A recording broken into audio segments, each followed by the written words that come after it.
A few days ago, at the Dicastery where I work, we were offered an interesting training seminar on the topic of artificial intelligence and education.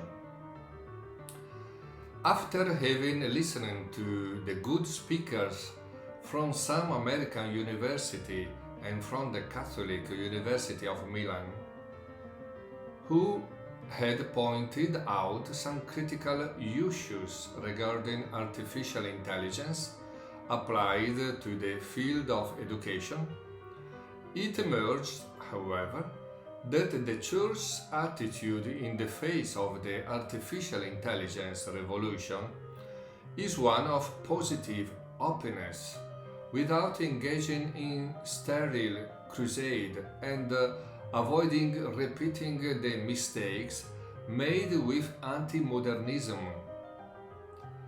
Pope Francis, in fact, invites us to clear the field of catastrophic readings in the face of the accelerated spread of marvellous inventions, because we are in any case faced with an indisputable qualitative leap.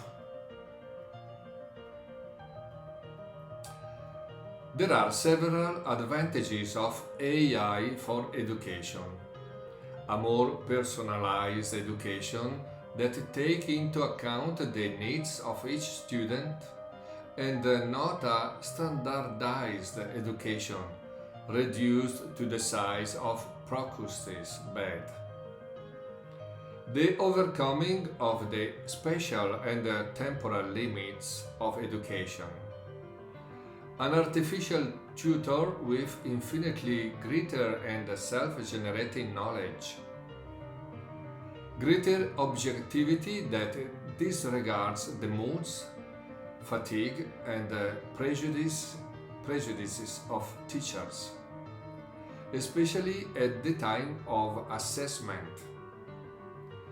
A much cheaper and thus more democratic education that would allow quality training for all, and not only for the elites.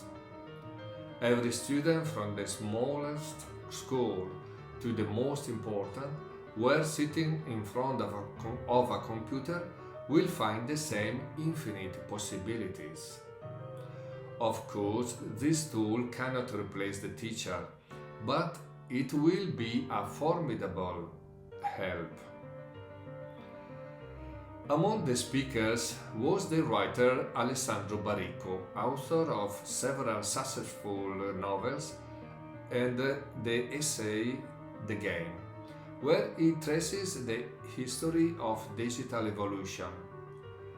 He said that he thought he had to make a sort of defense of the digital world, because he feared he would encounter in church circles a closure toward artificial intelligence. To his amazement, he instead encountered an unexpected openness.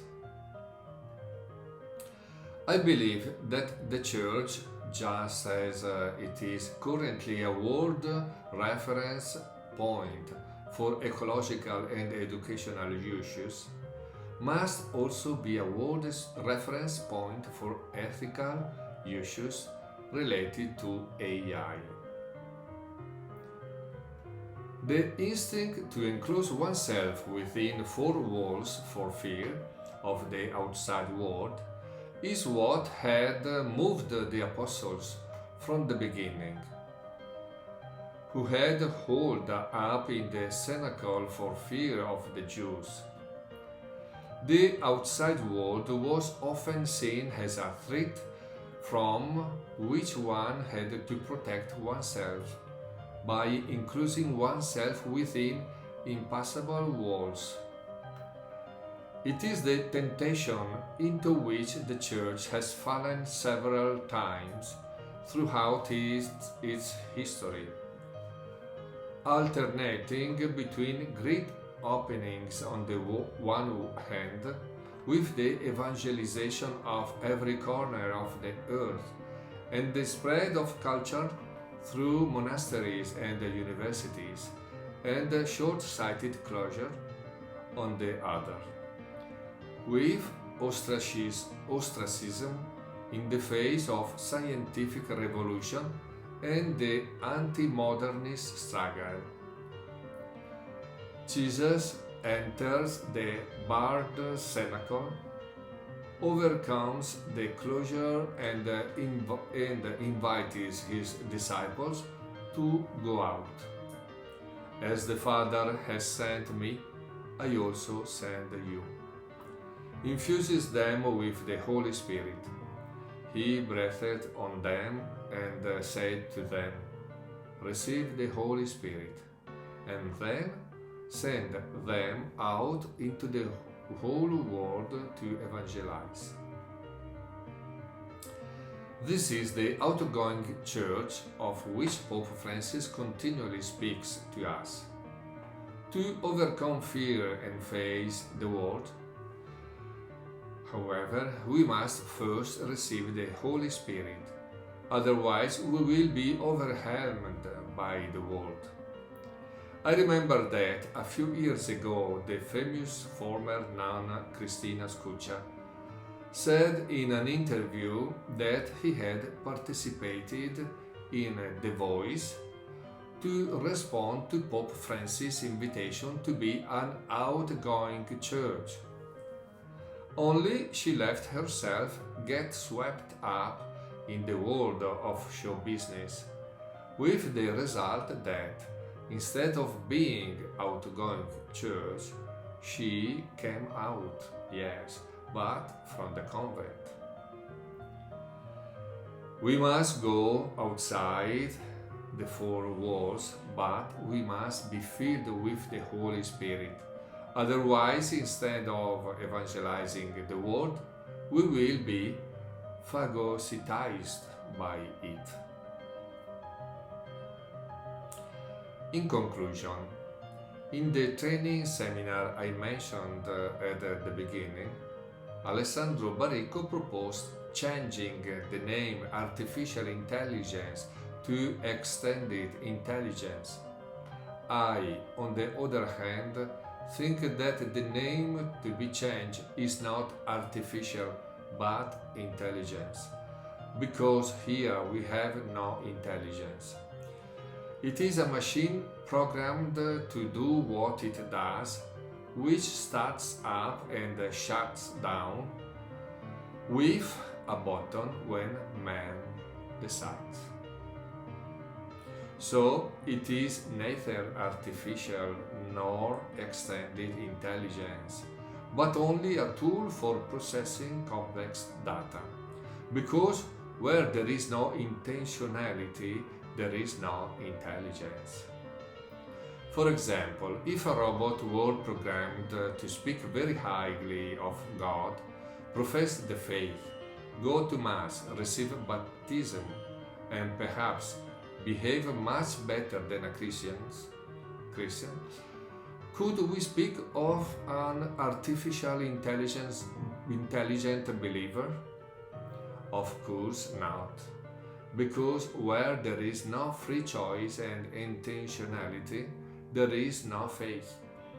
Even if the robot perfectly imitates what a believer does or behaves even better than a believer. It is true that there are also artificial believers, not in the sense of artificial intelligence, but in the sense of Christians who live their faith superficially. In my opinion, even Saint Thomas was an artificial believer, because he needed proof in order to believe. If I do not see in his hands the sign of the nails, and put my finger in the sign of the nails, and put my hand in his side, I do not believe. Although Thomas later made the greatest profession of faith, saying, "My Lord and my God," Jesus, however, was not happy. In fact, he said to him with regret, "Because you have seen me, you have believed. Blessed are those who have not seen and have believed." So it seems that Jesus prefers us to Thomas. We, poor Christians, with our rickety faith, because even though we have never seen him and touched him, we equally fell in love with him.